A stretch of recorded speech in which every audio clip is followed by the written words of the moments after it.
বন্ধুরা দেখো, এইগুলো মাম এইমাত্র কিনলো, দরজায় বিক্রি করতে এসেছিল।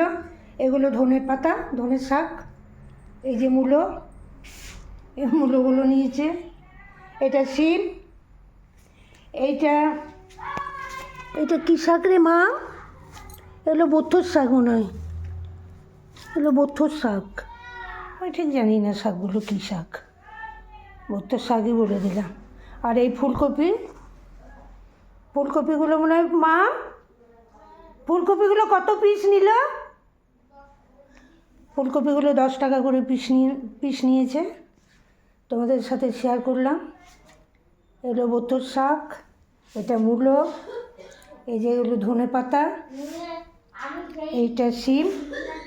আর সবজিগুলো সস্তায় পেয়েছে খুব, দরজায় এসেছিলো, তাই তোমাদের সাথে এগুলো শেয়ার করে নিলাম। তোমাদের কেমন লাগলো জানাবে। সকলকে অনেক ভালোবাসা, শুভেচ্ছা।